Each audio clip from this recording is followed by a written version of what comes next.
a pouco eu vou chamar um VT com algumas professoras, né, que fazem parte da Escola Maria Carmelita, que conversou com a gente sobre alguns cursos que são oferecidos lá. Daqui a pouco a gente vai acompanhar. Muito bem. E a gente... É sempre bom começar do começo, né, Magda? Maria Carmelita começou lá em 1960, é isso, né? Tem umas fotos aí antigas, não sei se o Murat pode me disponibilizar algumas delas aqui, né? Vai passando aqui para a gente vai tentando mostrar, enquanto a Magda vai falando aí sobre o início, o começo de tudo, né? Lá do Carmelita, né? Onde, se alguém conseguir... O Murat fez um desafio aqui, não sei se dá para aproximar aqui, né? Essa foto que é tirada... Deve ter sido nos anos 60, é isso? Comecinho. 60, 70, comecinho. Se alguém achar um computador aqui, como ele me desafiou, né, ganha uma passagem especial para Cuba. Tá certo? Não? Não tem computador, tem uma máquina de escrever antiga aqui, 2 mesas, né? É assim começou o Carmelita? O Carmelita começou, na realidade, ele era uma casa, ali no local mesmo onde a escola existe hoje. Em 1960, 20 de agosto de 1960. E em 1971 começou a construção desse novo prédio. E foi todo planejado para a época e até hoje é uma estrutura que dá inveja assim a muitas escolas, porque realmente ela foi projetada de uma maneira assim bem específica para trabalhar com as crianças que tinham essa necessidade. Né? E já havia nessa época essa preocupação com a educação para as crianças especiais? Sim, já havia, sim. Isso sempre existiu. Né? Lógico que ao longo do ano as coisas foram melhorando, estão sendo melhoradas e a tendência é melhorar cada vez mais. Muito bem. Estou com uma foto aqui, Murat. Você não aparece aqui não, né? Não, aí era um instrutor que a gente tinha de marcenaria, funcionário público também, o Pedro Nishida, um abraço para ele. Que eu sei que está aposentado agora, curtindo a aposentadoria. Foi o início das atividades nas oficinas de marcenaria, que foi nessa reformulação de 71 que elas foram implantadas. 1971? 71, que elas foram implantadas. 43 anos. As oficinas da Carmelita têm uma estrutura, como a Magda falou, invejável. Elas foram criadas a padrão Senai, a padrão Escolástica Rosa, escola profissionalizante. A gente tinha uma oficina de artes gráficas com uma linha completa de tipos de chumbo. A gente tinha oficina de marcenaria com bancadas totalmente completas, né? E professores da época qualificados também para isso. Né? Era um modelo diferenciado e a gente consegue permanecer com essa dinâmica até hoje. Óbvio, a gente foi adaptando, a gente foi sofrendo mudanças. A característica da escola passou por um outro processo. Ela inicia a história dela com os professores qualificados em um método, na época, um método pedagógico Montessori, que se alongou por muito tempo, até a década de 80, quando houve o surgimento do socioconstrutivismo, que a gente começou a trabalhar mais esse valor. A inclusão vem a galope disso aí, e a escola vai se adaptando, como a Magda falou, ela vai sofrendo uma série de transformações, de recursos, de estratégias, dinâmicas próprias da oficina, da escola, dentre elas a ampliação desse pátio de oficinas. Né? A divisão entre oficinas pedagógicas e oficinas pré-profissionalizantes, cada uma com o seu próprio ritmo, cada uma com a sua própria conotação, como ferramentas de trabalho com essa meninada. Então a gente tem um arsenal, um arcabouço de ferramentas que raras as escolas possuem. Muito bem. Filete, pois não? Queria, em primeiro lugar, parabenizar, acho que essa bancada aqui, o Murat é santista também, né? Sou santista. Tem uma bancada cheia do Santos, né? E a Magda, como mulher aqui nos bastidores, falando do Santos, falando quem falhou no jogo, quem não falhou, eu falei, poxa, a mulher entende de futebol, né? Então é uma bancada santista, né? E também cumprimentar o trabalho de vocês e perguntar para o Murat, que ele falou que é casado 2 vezes, com a esposa, né? E com o colégio e tal. Se você que trabalha no dia a dia lá, quando você assumiu durante 3 anos a secretaria, quando você voltou, se você voltou com uma visão diferente ou, assim, o que melhorou, o que alterou na sua pessoa você ter ficado 3 anos como secretário e voltado para o lugar onde você começou? Tá, Filete, então vamos lá. Tenta ser rápido para a gente aproveitar isso aí. Quando eu digo que eu sou casado, minha mulher fala disso, eu, inclusive, conheci minha mulher na própria escola Carmelita. Eu sou testemunha. No dia 1º de agosto de 83, eu conheci minha esposa na porta da minha sala de terapia ocupacional, e estou casado com ela há 31 anos. Então, Ela é a minha professora lá ou... ela começava um estágio de psicologia na época. Né? Tá. Então, a gente tem essa vivência lá dentro. Mas eu sempre, quando fui para a secretaria, em vários dos meus depoimentos, eu sempre falei que a melhor escola que eu tive na minha vida, a minha maior formação, a minha melhor formação eu devo aos meus professores, não colegas de trabalho que são fantásticos, mas aos meus alunos ao longo dessa vida inteira. São eles que nos desafiam todo dia, Filete. São eles que nos põem à prova todo santo dia. Se eu estou falando de pessoas jovens, com deficiência, com handicap desfavorável, eu tenho que ser desafiado todo santo dia a dar respostas o mais claras possíveis e o mais fáceis possíveis de serem assimiladas por eles. É uma população apaixonante. E o meu sair para a secretaria e voltar, me fez voltar com mais gana. Eu, no primeiro ano, Filete, não tinha semana que eu não passasse na escola. Eu sentia falta de ir para lá. Então, antes de eu ir para a secretaria, eu passava na escola. Confundia, às vezes aí o carro ia para lá... Era uma ausência muito grande. Eles lá no gabinete tinham autorização para entrar sem bater. Todos os alunos que me procuravam falavam, se aparecer, disser que é da Carmelita, entra, não bate, não avisa, independente do que eu esteja fazendo. E recebi muitas visitas lá. Voltei com uma outra missão. Falta pouco tempo para eu pendurar minhas chuteiras. E agora a missão nossa lá é trabalhar a questão da qualificação e a inserção profissional desses jovens. Então, o ano passado, a gente, por autorização expressa da Magda, a gente começou a desenvolver um programa de qualificação e inserção. Conseguimos colocar da escola 4 alunos para trabalhar, 2 em Cubatão e 2 aqui em Santos, que já estão com um ano formado, já foram avisar que tiveram férias, já tiveram promoção. Então, para nós é uma satisfação muito grande abrir essa porta. Atrás deles, por certo, irão outros. Mas o que muda em mim é o fato de eu estar mais apaixonado. A única coisa que muda, pela minha mulher e pela escola, os 2 casamentos que eu tenho. Agora, a gente tem uma informação aqui, não é? Desde os princípios da Escola Carmelita, de que, no princípio, ela tinha uma verba, um orçamento, uma ligação mais direta até com a Secretaria de Saúde do município, né? Depois, evidentemente, a educação foi encampando, enfim, os tempos foram mudando, a cultura de como se encarar, né, a educação especial foi se alterando, enfim, até para os dias de hoje. Bom, 40 anos praticamente se passaram. 54. 54? 54. Então, as diferenças realmente a gente nota que são muito grandes. Mas começou assim, não é, Mari? É porque, na realidade, esse espaço que existia antes de ter esse equipamento, ele era mantido pela saúde. Porque essas pessoas, essas crianças, elas, na época, não se tinha cultura de que eles precisavam ir para a escola. Né? Para a escola. Então, eles eram tratados como doentes. E a saúde é que tomava conta.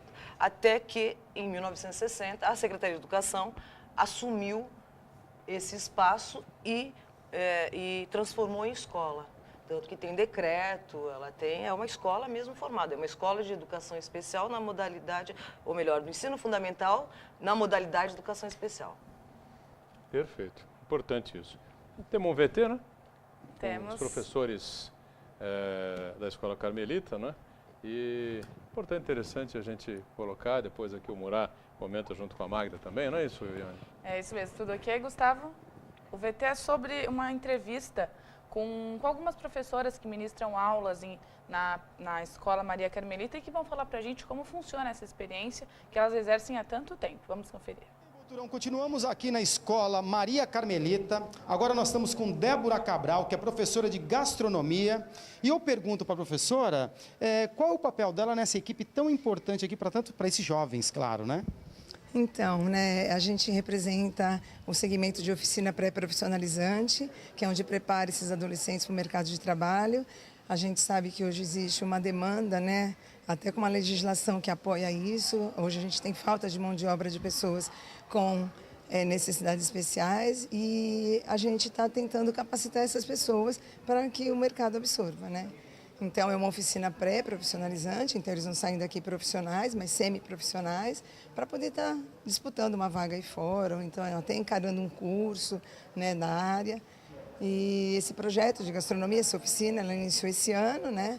Antigamente ela era só uma oficina pedagógica, com outro um outro enfoque. Agora a gente ampliou esse enfoque mais para a área pré-profissionalizante. E é uma satisfação muito grande, porque está tendo uma boa aceitação, eles estão se identificando muito com essa questão da cozinha, da gastronomia, e é uma coisa que está muito, digamos assim, em moda, né? Hoje a gastronomia está conseguindo um espaço muito grande aí na mídia, nos restaurantes. Santos é uma cidade que está crescendo nesse ponto, hoje é uma referência em gastronomia também. Então eles enxergam isso como uma possibilidade, como uma porta, né, que está se abrindo para o futuro. E qual o prato assim preferido aí desses jovens, dessas crianças, na sua área? A gente faz muito, né, bolos e muitas tortas, né? A gente faz alguns mini bolos também que vende aqui para as professoras. Então a gente costuma fazer isso mais no final da semana e as professoras é que compram, né, esses produtos e levam para casa, para suas famílias, e com esse dinheiro a gente compra ingredientes e vai mantendo a oficina. A gente também conseguiu uma parceria com o Fábio Leal, que é um chefe de cozinha, né, da Escola de Sabores. Ele vem aqui uma vez por mês e faz uma aula, né, de doação. Ele vem aqui e doa o tempo dele, que é muito precioso. E as crianças já fizeram um macarrão, né, com alguns molhos. Já fizeram também, agora vamos fazer brigadeiro gourmet, uns brigadeiros de sabores. Então eles gostam muito. Para eles é um prazer muito grande. Para nós também. Boturão, então ficou aí o exemplo e a dedicação dessa professora nota 10. Bem, Boturão, continuamos aqui agora com a professora Solange Martins, professora também nota 10. E eu pergunto para a professora como é que funciona em detalhes a oficina Arte de Papel. Isso, é oficina Arte de Papel. A gente trabalha com confecção de blocos, eles fazem perfuração, tem um maquinário mais específico para isso, né? Eles fazem a separação das folhas, eles cortam o papel e depois tem toda a produção final de acabamento, né? Que a gente utiliza tecidos, alguns papéis específicos. E na oficina de Arte de Papel a gente também faz um trabalho de acabamento das outras oficinas. Então é um trabalho em conjunto, né? Tem o trabalho feito na marcenaria, aí vai para a pintura e depois da pintura a gente também faz um acabamento, a colagem de tecido, alguns detalhes. Toda a parte de acabamento é feito na oficina de Arte de Papel também. Então é a oficina do charme aqui da Escola Maria Carmelita, é isso? A gente tem um trabalho mesmo de acabamento que, assim, é a finalização do trabalho, né? E eu vejo, assim, que é um trabalho que eles ficam muito satisfeitos de estar fazendo, porque é aquele toque final, é a combinação, né? Agora, as meninas já têm essa coisa de combinar, fazer um composê, é um trabalho bem gostoso. E, professora, qual é a grande satisfação de poder lidar com essas crianças, com esses jovens e saber que você está fazendo um papel fundamental para uma sociedade tão importante que é a sociedade da Baixada Santista? A satisfação é que são alunos, assim, eles são uma graça, cativantes. E essa coisa de estar fazendo esse acabamento final traz uma alegria para eles, traz essa satisfação para eles e para a gente também, né? Porque quando eles veem o produto final numa feira, na exposição, eles têm essa felicidade de mostrar, de estar falando, né, o que cada um fez. Eles colocam, eu fiz isso, eu fiz aquele acabamento, eu já estou fazendo isso perfeito, eu já faço a capa perfeita. Então é um trabalho bem gratificante mesmo. Boturão, então fica essa mensagem aí de dedicação, de respeito com o ser humano. Maria Carmelita, uma escola nota 10. Parabéns à Prefeitura de Santos e parabéns a toda a equipe dessa unidade exemplar.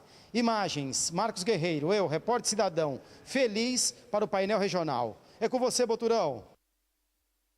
Muito bom a participação do Cristiano, né, com as duas professoras da Maria Carmelita, que é realmente uma referência, né, na educação especial aqui na cidade e na região. A gente percebe o envolvimento, né, Magda e Murá, as professoras aí que foram entrevistadas aí pelo Cristiano, né? Exatamente. Eu até gostaria de voltar numa fala do Paulo, quando ele disse que, por ordem expressa da Magda, eu comecei a fazer alguma coisa. E a importância dessa escola, porque ela dá certo, é justamente porque não tem ordem expressa. Ali somos todos colegas, voltados com o mesmo objetivo, com a mesma paixão, o mesmo amor. Então, tudo ali é decidido em conjunto. Ninguém sabe mais que o outro. A gente dá a mão e vai junto. no objetivo maior, que é fazer essas crianças serem felizes. Porque elas estando felizes, elas estando bem, a gente também se sente orgulhoso e feliz por estar fazendo o trabalho correto. Então, a ordem expressa não existe. O que existe é muita união e muito amor pelo que a gente tem ali dentro. E para esclarecer, lá no Maria Carmelita, você só tem alunos para educação especial? Sim, só crianças com deficiência intelectual. Alguma deficiência, algum só déficit, alguma intelectual. deficiência intelectual. Como é que se faz para que as professoras, são professoras e professores? Sim. Tem professor. Professor também. Bom, esse pessoal precisa se reciclar, né? Precisa acompanhar as novidades que vêm surgindo nessa área, precisa saber lidar com pais, que às vezes são muito inseguros, né? Se um pai, quando deixa um filho numa escola, né? Numa situação diferente, de acordo com a gente está mais acostumado, né? Já é aquele drama, aquela coisa. Imagina uma criança que tem um déficit, que tem uma criança especial, né? Eu imagino que a situação seja muito mais complicada. Enfim, o que é feito aí? Como é que vocês fazem para esse trabalho de reciclagem, esse aperfeiçoamento, enfim, que a gente sabe que é tão necessário e tão difícil de acontecer nas redes públicas pelo Brasil afora? Primeiro que ali todas as professoras são especializadas, elas têm educação especial, né? Isso já é uma situação que já para a entrada ali tem que ser assim. Depois existe toda a nossa experiência que a gente vai passando para aqueles que estão chegando. E a Secretaria de Educação também promove as capacitações. Acabamos de ter agora a Semana de Educação, onde vários temas foram colocados. Obviamente, eles abrangem a toda a rede, mas também sempre tem alguma coisa específica para a educação especial. Sempre que possível, as professoras são liberadas para fazer algum curso de capacitação, para estar procurando saber o que está acontecendo de novo no mercado, a gente libera para isso. E junto com a Secretaria de Educação. E o importante é sempre a gente estar conversando na escola, trocando, ensinando aqueles que estão chegando com a nossa experiência e juntando com aquilo de novo que eles também estão trazendo. Quanto aos pais, a nossa escola é aberta. Se um pai chegar às 10 horas, às 8 horas, às 3 horas, às 4 horas, eu preciso ver meu filho. Ele entra e vai lá na sala de aula, a qualquer momento. Porque nós ali, eu acho que isso é uma questão que precisa ser muito bem trabalhada na escola. Ele precisa ter confiança nas pessoas que vão ficar com o filho deles por algumas horas. Preciso ver meu filho. Exatamente. Seria uma questão de segurança mesmo? Não, às vezes precisa levar alguma coisa, remédio. Certo. Ou às vezes pode até ser mesmo por esse motivo, que não importa também, ele não vai ser questionado na porta por conta disso. Ele vai entrar, ele vai observar o filho dele, porque ele precisa confiar na gente, porque nós precisamos demais da família. Porque sem a família a gente não consegue trabalhar, principalmente com crianças que possuem uma dificuldade, muitas vezes, de se expressar. Não falam, não expressam uma palavra. Então, a gente precisa muito da família para que a gente possa desenvolver o melhor que puder essa criança. Paulo Moura me passa mais 3 fotos aqui, que tem uma sequência interessante, né? Isso é um exemplo de criatividade, né? Então, você que inventou esse lava-rápido aqui? Eu e aquele japonês, o Pedro. O japonês? O Era japonês inventa mesmo. Era um gênio. Esse japonês é um gênio. Pedro Nishida-san. Esse é o professor Pardal. Era o professor Pardal lá do Carmelita. Professor Pardal. Essa, Botelhão, foi a primeira experiência, a primeira vivência nossa com relação a uma atividade que apresentasse rentabilidade e essa rentabilidade de alguma forma pudesse chegar nos alunos. A gente montou esse Lava Rápido, que é a ocasião, você está com uma foto de 91 na sua mão, de 1991. Esse carro era o carro da então prefeita. Commodore, e para batizar um dos espelhos foi embora nesse dia. Era a Thelma de Souza? Era a Thelma de Souza. Então, Opala, né? Era uma Opala. Commodore, era diplomata, não sei. Um dos espelhos foi embora esse dia, o menino quis limpar ele na mão. Era o carro oficial. Era o carro oficial. Foi inaugurado Opala com o carro oficial. 4.1, hein? Era uma máquina de gastar gasolina. E os meninos fizeram a lavagem lá do carro. Essa arapuca que a gente montou era com rodinhas de carrinho de feira, uma sobra de madeira, canos de PVC e uma mangueira que puxava de dentro da caixa d'água. Na ocasião, o Santos só tinha aqueles lava-rápidos de rotatórios ou essa técnica assim, de puxar para um lado e para o outro. A gente já usou isso aí. Quase um ano a gente ficou lavando o carro lá com essa meninada, até que eles saíram e a atividade se exauriu por si própria e a gente vai adaptando coisas novas, né? As professoras que aí tiveram estão desenvolvendo um trabalho hoje já diferente do que era há alguns anos atrás, da forma como a gente abordava, do enfoque que a gente tinha, o próprio nome da atividade. Hoje, arte e papel, antes artes gráfica. Hoje, gastronomia, antes culinária. Hoje, paisagismo e decoração, antes jardinagem, que era o meio ambiente lá. Então, a gente vai adaptando essas atividades, fazendo com que as crianças, primeiro, se motivem, que os professores se motivem ainda mais, que corram atrás dessas inovações, o que a sociedade tem de mais moderno para a gente poder estar oferecendo. Muito Essa bem. é a grande paixão. Vamos fazer o primeiro intervalo, né? E a gente volta na sequência também aqui com a participação da Luana Linhares, que responde pela chefia da Seção de Educação Especial da Prefeitura de Santos e vai participar aqui do painel regional na sequência também. Voltamos em instantes. É rapidinho. Vou dar a cadeira para ela. Olha, vocês fiquem à vontade para resolver aí o que... Nós estamos de volta, né? Este é o segundo bloco desta edição do nosso painel regional, que fala sobre a área de educação especial, né?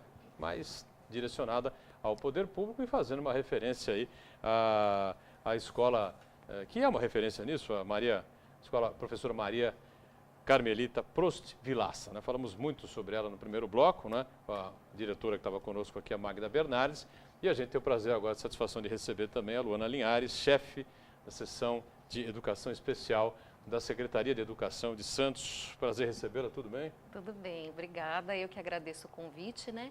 Em nome da Secretaria de Educação, parabenizo a iniciativa de estarmos falando sobre esse assunto fundamental, que é a educação especial e principalmente, né, dando ênfase ao trabalho feito na nossa Escola de Educação Especial, né, municipal, que é a UME Carmelita. Muito obrigada. Muito bem. O nosso Paulo Murat segue conosco, né? Murat, terapeuta ocupacional lá do Carmelita. E aqui a bancada à direita, o nosso Eduardo Filetti, médico veterinário, antenado com as questões da cidade e da região, conosco também, e a Ione Furukawa participando, como sempre, né? Ligada também e antenada na nossa produção, nos nossos vídeos, já que o programa dessa edição está gravado, você não tem a possibilidade de participar via telefone, não é como você está acostumado, ou pela nosso espaço importante nas redes sociais, o facebook.com/painel regional TV, como acontece diariamente. Bom, o Carmelita é mesmo, a Maria Carmelita uma referência nessa educação, Sim, na área de sim. educação especial. Com certeza, né? É uma escola realmente, por tudo que foi falado aqui brilhantemente pela Magda, pelo Paulo, né? É uma escola referência realmente, por tantos anos, né, de trabalho e realizado com qualidade, voltado para essa questão da educação especial. Atualmente é a única escola que nós temos, né? Nós temos na secretaria hoje 80 escolas municipais, sendo o Carmelita a única escola de educação especial. Muito bem. Por ser a única escola de educação especial, vou fazer uma pergunta assim, bem objetiva, dá conta do recado? Toda a necessidade aí que a cidade tem, enfim, né? Ou até as cidades vizinhas, não sei, que podem de repente procurar a nossa rede pública, enfim, vocês ficam à vontade para falar sobre esse tema aí. Tá certo, é verdade. Então, Boturão, hoje a gente demanda, tem... me parece que hoje no Carmelita crescente, né? nós temos alunos, né, como a Magda mencionou, com deficiência intelectual, né, que são atendidos nessa escola.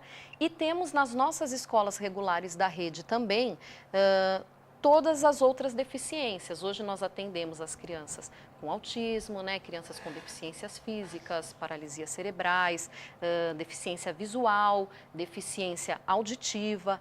Então, a Escola Carmelita, ela nesse momento, né, ela é especializada na questão da deficiência intelectual que ela atende, mas nós temos também em todas as nossas escolas um trabalho que vem sendo realizado para atender também as outras demandas. Ah, perfeito. Bom, existe aquela coisa, aquela filosofia da inclusão, não é? E que aquela linha, não é? Que eu não sei se é seguida hoje, se não é seguida, não sei como é que está essa discussão aí, esse debate, né? De que determinados alunos com dependendo do déficit que tenham, enfim, né? Devem ser incluídos e encarados como nas redes onde os alunos que não têm esse problema, essa deficiência, estudam. Como é que é Isso é uma regra? Isso funciona? Enfim, como é que é isso na área da educação? Queria ouvir vocês e a opinião do Murat também, que é um especialista na área sobre isso. É interessante a gente falar até para esclarecer algumas questões, né?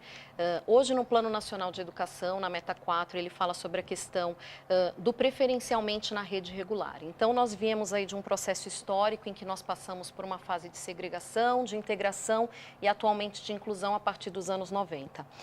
E a partir dessa fase, hoje, de que forma que acontece essa inclusão?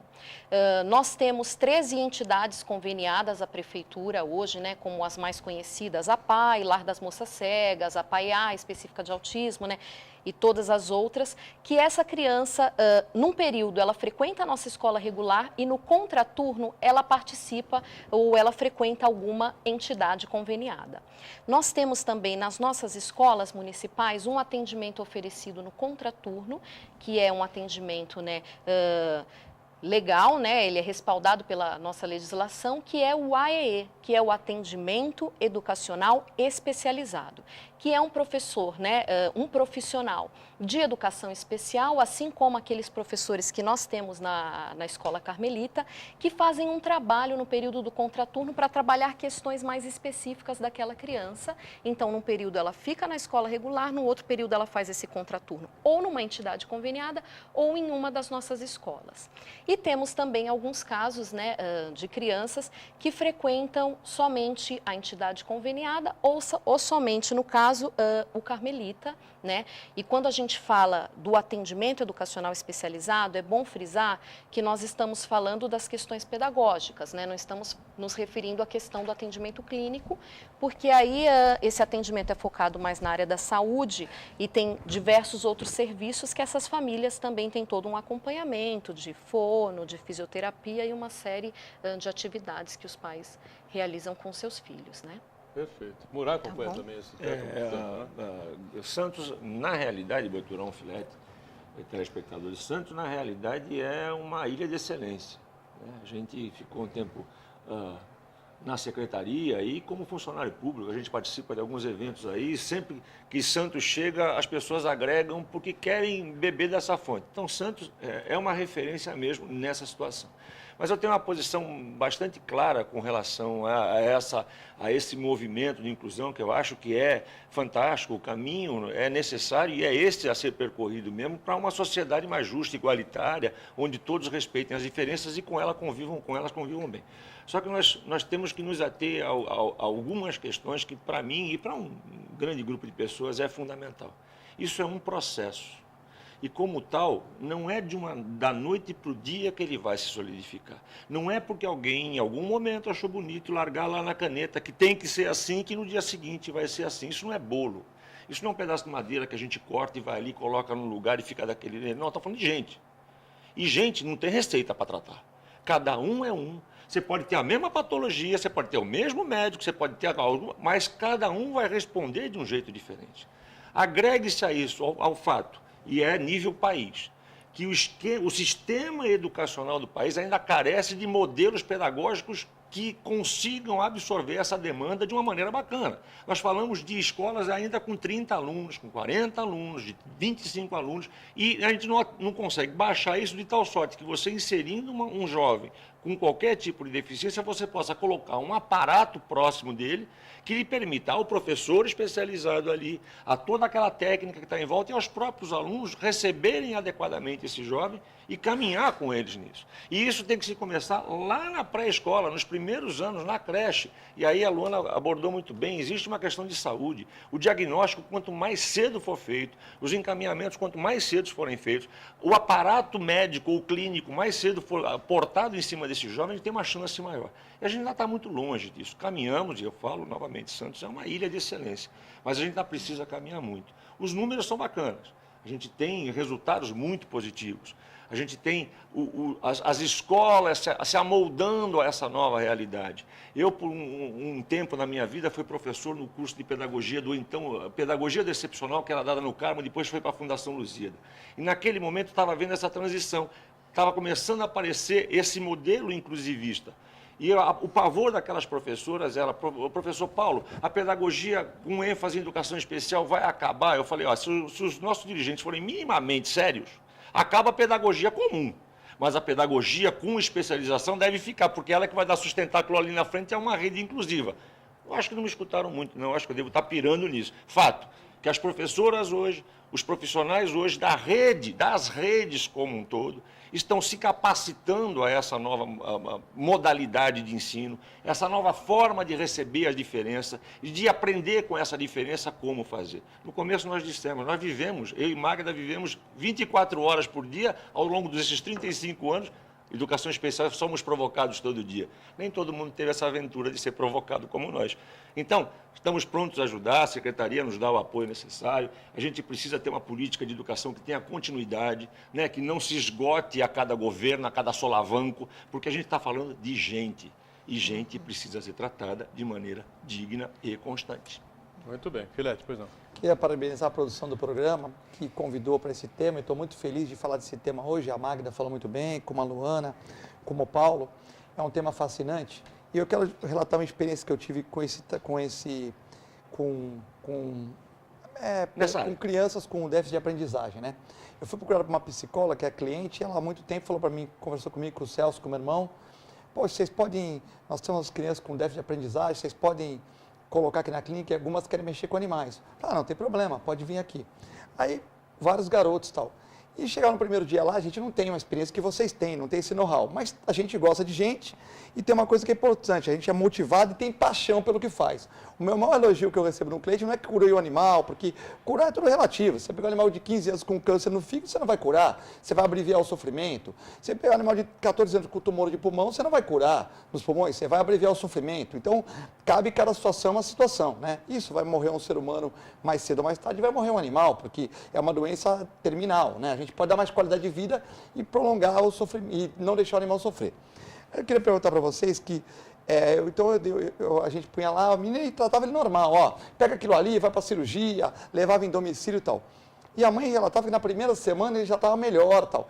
Com um mês disso, Boturão, Luana, Magda está aí fora, Ione, Paulo, com um mês com esse serviço, a criança estava chegando lá, já estava conversando na sala de espera com a secretária, já estava brincando com o cachorro ali, já estava com uma inclusão muito boa, né?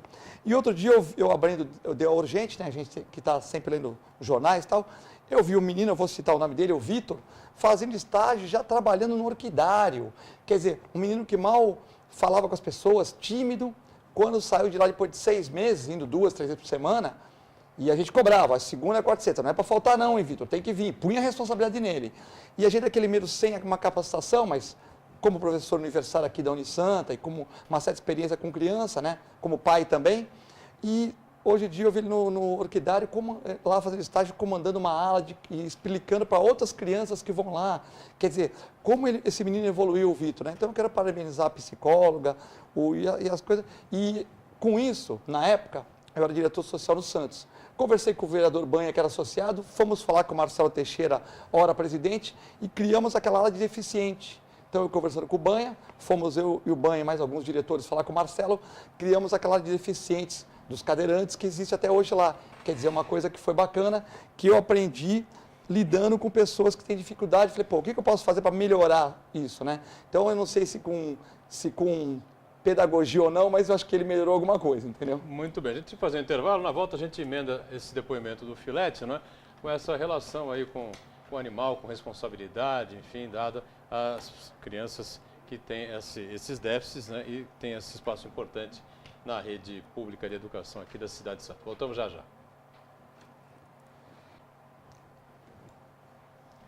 Muito bem, estamos voltando, né? Este é o terceiro e último bloco desta edição do Painel Regional, que abre um espaço importante para debater, para discutir a educação especial aqui na cidade de Santos, especialmente na rede pública, né? Tomando como base, como você está acompanhando desde o primeiro bloco, né?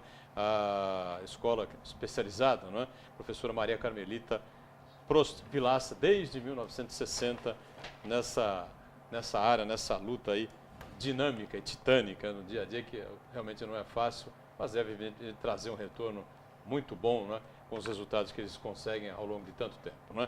Aqui comigo a Luana Linhares, Luana que é a chefe de seção de educação especial aqui da SEDUC, Secretaria de Educação, o nosso Paulo Murat, atuando como terapeuta ocupacional do Carmelita, e a gente também, com muito prazer, muita satisfação aqui com o Eduardo Filete, à minha direita, e a nossa Ione Furukawa, mais uma vez conosco aqui no painel regional. Queria passar essa bola, então, de depoimento do Filete, falando sobre uma pessoa que ele recebeu lá, não é?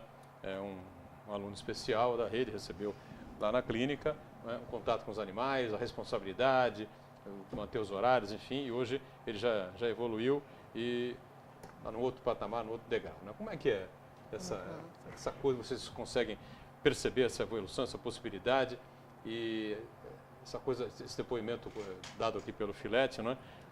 Essas coisas acontecem com muita frequência, não? Sim. Foi muito bom o exemplo que o Filete mencionou, e eu quero até aproveitar, porque eu trouxe aqui para vocês a primeira revista agora que foi lançada na 26ª Semana de Educação Paulo Freire, que é uma revista da Secretaria de Educação, que vai ter uma periodicidade, né? Ela vai ser trimestral, e nessa revista, justamente a capa da revista é um projeto nosso, que é o projeto de atendimento domiciliar, né? Em que os professores vão até a casa da criança que está impossibilitada, ou por motivos de saúde, ou por questões temporárias, né, de deficiência. Por exemplo, ano passado a gente atendeu uma criança que sofreu um acidente, teve uma amputação de perna, por um período ela teve que ficar em casa, nós tivemos esse atendimento, depois ela foi inserida novamente na escola. E eu aproveito para dar como exemplo, né, principalmente um dos nossos aluninhos que tem recebido esse atendimento domiciliar, porque o que é fundamental, Filete, nessa questão, é nós acreditarmos, né, nessas crianças, porque muitas vezes até a gente tem depoimentos de pais que falam assim, os médicos nos desenganaram muitas vezes e falaram, olha, ela não vai ter possibilidade de realizar tal atividade, ou então, talvez não seja o momento ideal para realizar essa inclusão. E o que nós temos observado é que o trabalho que é feito com esses professores que acreditam no potencial dos seus alunos tem gerado não só uma mudança de vida para a criança, mas uma mudança de vida na concepção de inclusão dessas famílias. E a gente tem um exemplo muito bonito de um aluno nosso, tem vários, né? Hoje o atendimento domiciliar, nós temos um atendimento para 12 crianças, mas eu queria ressaltar um aluno nosso que é o Leonardo Carrasco, que atualmente até teve uma matéria em diversos canais de TV, né? E ele fez exposições de quadros, porque a professora percebeu nele, né, essa motivação para as cores, ela levou um quebra-cabeça e viu aí que ele gostava muito do Romero Brito, de cores, e ela percebeu esse gosto pela arte. E através da arte, hoje ele é um artista, a gente fala que ele é um aluno artista, já tem diversas exposições, inclusive foi convidado agora por uma escola particular para mostrar o trabalho que ele vem desenvolvendo e para que a gente não esqueça e acredite realmente nessa importância de ver essa além, né, ver toda essa habilidade, essa capacidade que esses alunos podem nos trazer, né, e que eles têm total abertura, né, com seus professores e sentem esse envolvimento, e as famílias são muito importantes nesse processo. Inclusive, eu queria dar uma ideia, se o doutor me permitir. Opa, pois não. Porque de 2 a 2 anos tem um congresso veterinário em Miami, né? E a gente sempre é convidado, e eu fui algumas vezes lá, né? Na verdade, o congresso é em Orlando, mas desce em Miami, enfim. E o Romero Brito, ele tem um ateliê muito bonito lá, né? Uhum. E como eu sei, eu já fui conhecer, já conheci ele pessoalmente, ele tem um coração muito bom, né? Uma pessoa de bom coração. De repente, no nível de fama que ele está hoje, com quadros, de repente, se passar a situação para ele por uma carta, por e-mail, pode ser que ele até chame o rapaz para fazer um aperfeiçoamento lá. Então, acho que poderia até tentar essa condição. O irmão dele esteve aqui em Santos no mês passado, e a professora, que é a professora Luciana Azevedo, do atendimento domiciliar, ela foi até o irmão do Romero Brito, levou uma carta do nosso aluno para ele, levou fotos, apresentou o trabalho, e o irmão dele disse que assim que possível, quando ele estiver no Brasil, ele vai estar conhecendo o nosso aluno realmente, e vendo esse trabalho que é maravilhoso, né, e que ele serve como exemplo a tantas outras crianças, para que a gente possa estar incentivando. E pegando um gancho dessa história dos animais, Filete, o Hospital Guilherme Álvaro, se não estiver falando besteira, tem um trabalho feito também pelas profissionais de terapia ocupacional com cachorros. É um trabalho fantástico. Não, aqui no Guilherme Álvaro é o que a gente sabe, mas no país inteiro, quer dizer, no mundo inteiro, os animais são... Eu cuido desses cachorros também, são Schnauzers, a gente fez um trabalho de apoio lá. São desses fundamentais cachorros, no porque eles têm que ser processo de vacinados, tem que ser reabilitação. tudo, entendeu? E a gente admira muito quem se dedica a esse tipo de trabalho, porque é muito delicado, né? O animal, essa interação é muito bacana. E aproveitando também, aqui eu vou fazer um pedido a você, usando da tua experiência na área. Há algum tempo atrás eu recebi uma ex-aluna nossa que foi lá e dando cabeçada, onde é que eu quero trabalhar, onde eu quero trabalhar. Eu falei, mas senta aqui um pouquinho, o que você gostaria efetivamente de fazer? Sabe o que eu gostaria? Aprender a dar banho em cachorro. Eu falei, aprender a dar banho em cachorro na tua casa, com a mangueira? Não. Eu queria dar banho em cachorro, que nem esse povo faz nas lojinhas lá, que fica penteando e secando. Eu falei, tá, Filete, já que você está nessa área, meu amigo, por favor, entre em contato com a tua rede de conhecidos de pet shop e vamos tentar propor, de repente, umas vagas para essa meninada. Não só da Carmelita, mas de outras instituições que tenham essa afinidade com animais e que possam, de alguma forma, estar sendo capacitados e produzindo renda ali na frente para eles próprios. Não, com certeza. pedido. Nós temos um curso de auxiliar de veterinária lá na clínica. Inclusive, eu dei várias a pedido de prefeitos, de secretários, de vereadores.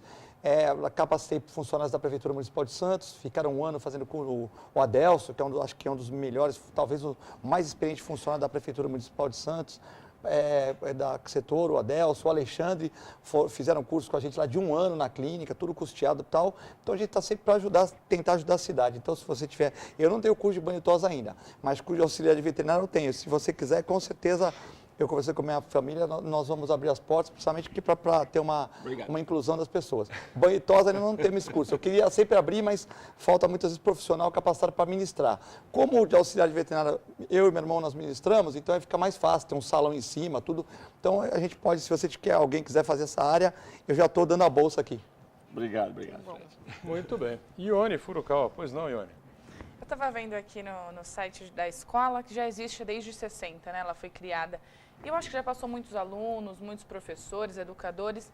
E eu queria saber de vocês que participam tão de perto dessa educação especializada, o que vocês podem absorver desses alunos tão especiais assim, que podem acrescentar na vida pessoal, intelectual, profissional de vocês? Bom, eu acho que é apaixonante realmente, né? Como todos eles falaram, tanto o Paulo quanto a Magda. Eu penso que a gente mais aprende com eles, né, do que eles conosco. Eu acho que para lidar com a educação especial, realmente você tem que ser uma pessoa muito especial e você aprende e conhece pessoas fabulosas, né? Os pais desses alunos, os familiares, os professores que desenvolvem trabalhos fantásticos, né? Realmente voltados para a questão da humanização. Né? Quando a gente vê, mesmo que para muitas pessoas pareça um avanço muito pequeno, né? Ele conseguiu escrever, ele conseguiu ler, ou ele conseguiu falar alguma palavra, para a gente é um avanço imenso, é uma alegria, é uma satisfação muito grande, né? Quando a gente, por menor que pareça para outras pessoas, aquele avanço é muito significativo, não só para aquela pessoa, mas também para aquela família, para todos os professores que acompanham. É uma satisfação imensa, eu tenho um orgulho enorme, é uma honra para mim, né, desde o ano passado, ter assumido essa sessão. Eu venho aprendendo muito todos os dias e são exemplos de vida, de superação. E aí a gente para e pensa, fala, realmente, eu não tenho problema nenhum, né? E aí no nosso dia a dia a gente vai vendo quantas pessoas maravilhosas, né, que fazem parte dessa trajetória, desse caminho, e crianças que são pequenos guerreiros realmente, que às vezes lutam no dia a dia contra síndromes raras, contra doenças muito difíceis, né, muitas vezes até terminal, e a gente tem esse momento, esse acompanhamento tão precioso, que só essa relação entre aluno e professor é possível, essa relação humana, sincera, verdadeira, que não tem preço, não tem nada nesse mundo que pague essa relação tão próxima que a gente tem com os nossos alunos. Murá completa aí, alguma coisa? Completo. Olha, são 40 anos que eu estou nessa lida. Só 34 na Carmelita. Volto a afirmar, não existe universidade melhor, não existe escola melhor. Os desafios que a gente enfrenta diariamente são nessa ordem, nessa magnitude como a Luana falou. Eu, como terapeuta ocupacional, às vezes fico olhando e falo assim, Pipoca, mas eu consigo colocar um copo de água na boca, eu consigo colocar uma colher na boca e me alimentar, eu consigo me trocar, coisas tão simples, tão banais, a gente não dá conta disso. E quando você vê uma criança ali na tua frente que não consegue fazer nenhuma coisa nem outra, não consegue se vestir, totalmente dependente, são os grandes desafios que a vida te coloca. De que forma eu vou fazer com que essa criança, dentro do seu mundo, dentro da sua dificuldade, consiga entender que esse tipo de situação pode ser superado por ela e por nós, se a gente estiver irmanados. Família é fundamental. Nenhuma família está preparada para receber no seu seio uma pessoa com deficiência. Nenhuma. A gente constrói, quando a gente é um casal, a gente constrói um castelo do que tem de bom e de melhor. Sonha em passear, em uma criança correndo, em uma criança brincando, interagindo. De repente vem a notícia, nós já temos um problema. Nossa criança tem uma deficiência. Que tipo de deficiência não se sabe. Mas a gente vai entrar num patamar totalmente diferente. A gente vai ter que aprender coisas diferentes. Se já não vem com manual para crianças normais, que dirá uma criança especial? Não tem manual nesse mundo que dê conta. Então, cabe a esse grupo de pessoas, não só da Carmelita, não só das entidades todas, mas todas as pessoas que militam nessa causa, ensinarem a quem não milita na causa que é possível. É possível que a gente se una, desde que a gente entenda, desde que a gente perceba, desde que a gente esteja disposto a abrir o coração e falar, eu estou pronto para te ajudar. E é assim que a gente aprende. Muito bem. Com as palavras do Paulo Murat, nós vamos fechando aqui. Esse programa foi muito importante, muito especial. Quero agradecer muito ao Murat, parabéns pelo trabalho, parabéns à Luana Linhares, também a chefe de seção de Educação Especial da SEDUC, a Magda Bernardes, que é diretora da Unidade do Carmelita, que participou com a gente do primeiro bloco. Obrigado por também estar conosco. Sempre agradecendo ao Filete, né? Muito antenado com as questões da cidade, da região e do país. Obrigado ao nosso Ione também conosco, você que nos acompanhou. A gente ao vivo de segunda a sexta, 1h30 da tarde, com a reprise às 8 da noite. E nos finais de semana, 3 da tarde no sábado e às 5 da tarde no domingo. Obrigado. Tchau.